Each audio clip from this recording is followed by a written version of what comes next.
Bonjour à tous et bienvenue sur boursicoté.com pour cette nouvelle analyse technique du CAC 40 en point matinal avec une configuration qui est en train de changer un petit peu. Jusqu'hier, on surveillait ici une évolution entre cette zone des 8155 et la zone des 8215 points. On a cassé la zone des 8155 points pour venir ici tester la moyenne mobile 20 exponentielle sur cette unité de temps 4 heures. Pour l'instant, on reste dans une dynamique haussière, mais il ne faudrait pas que l'on descende trop sous cette moyenne mobile au risque de commencer à affaiblir la dynamique globale. Au niveau des indicateurs techniques, alors on est dans une dynamique baissière, on le voit aussi au niveau des histogrammes du MACD qui continue à évoluer d'une manière négative. Le RSI est toujours sur une trajectoire de sortie de sa zone de surachat. Ces deux éléments mis bout à bout constituent un signal de consolidation qui n'est certes pas très puissant, mais qui en tout cas explique justement l'évolution actuelle. Au niveau des volumes, c'est relativement bas suite à la forte dynamique qui avait amené justement à l'établissement de ce nouveau point haut historique. Donc globalement, on est sur une tendance qui est toujours en train de consolider. Et lorsque l'on a une phase de consolidation, ce que l'on peut tracer, ce sont les retracements de Fibonacci. Donc si on part ici du plus bas et que l'on va vers le plus haut, voilà, on observe ce qui se passe. Donc on vient de casser le retracement à 23,6% de Fibonacci, puisque on a ici un niveau à 8143,89, donc on peut arrondir à 8144, qui correspond peu ou prou à la zone ici des 8155 points.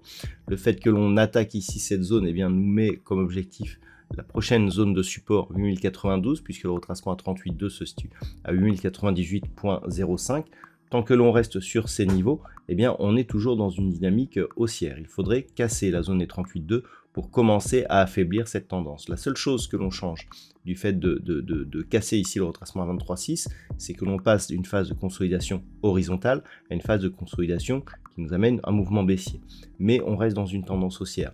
On peut légèrement attaquer cette moyenne mobile 20 exponentielle sans affaiblir la dynamique. Ce n'est que sur rupture ici des 8092 points qu'il y aurait des signaux d'affaiblissement qu'il faudrait prendre en compte. Donc pour l'instant, ça reste positif. On observera donc ce qui se passe sur cette phase de consolidation qui est liée essentiellement à Kering, puisque au niveau du palmarès des valeurs, alors au niveau des plus fortes hausses, on trouve Renault, plus 1,66, Michelin, plus 1,27. Derrière, Saint-Gobain, Airbus et EssilorLuxottica sont sur des hausses inférieures à 1%. Et c'est au niveau des plus fortes baisses que l'on trouve une explication justement à la baisse marquée du CAC 40, puisque Kering perd 13,79%, donc suite à une estimation du chiffre d'affaires. Cette baisse entraîne LVMH qui perd aussi 2,77%. Derrière, Pernod Ricard, Total Energy ou Hermès sont sur des baisses entre 1 et 2%, autour de 1,5%. Donc quand on connaît la pondération du luxe en fait au sein de l'indice, on s'explique tout à fait le fait ici que l'on soit sur une baisse plus marquée que sur d'autres indices européens ou même mondiaux.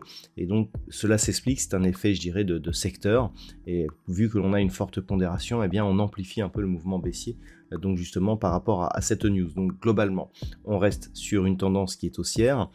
Par rapport au niveau, il faudra donc surveiller 8092 points, puisque c'est sur la rupture de cette zone que l'on commencerait à avoir de gros signaux d'affaiblissement. Je rappelle que le niveau de retournement sont ici au niveau des 7975 points pour casser ce plus bas significatif, mais que tant que l'on est ici sans contact avec la bande de Bollinger inférieure et au-dessus ici de ce support oblique qui définit le trend actuel, nous sommes toujours dans une tendance haussière.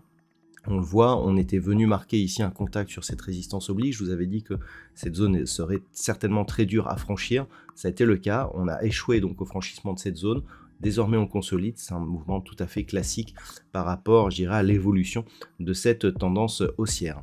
Voilà donc ce que l'on peut dire aujourd'hui pour cette analyse d'un point de vue technique au niveau du CAC 40. Au niveau de la macroéconomie, les choses vont commencer à bouger aujourd'hui.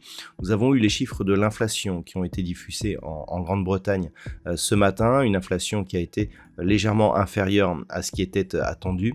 Cet après-midi, les choses sérieuses vont commencer puisque à 15h30, nous aurons les stocks de pétrole brut et puis à 19h, donc nous aurons le communiqué de la Fed concernant la décision sur l'évolution de ces taux d'intérêt. On n'attend pas, je dirais, de changement dans les taux, mais ce que l'on attend surtout, c'est la conférence de presse de Jérôme Powell qui donnera donc des pistes sur l'évolution justement de cette politique monétaire. C'est vraiment ce qui est attendu, même si une baisse surprise des taux eh bien, serait certainement un gros catalyseur directionnel pour le marché. Attention aussi, nous aurons le PIB de la Nouvelle-Zélande qui sera diffusé à 22h45. Voilà donc pour cette séance. Je vous souhaite de passer une bonne journée. On se retrouve dès ce soir pour toutes les autres analyses techniques du site boursicoté.com.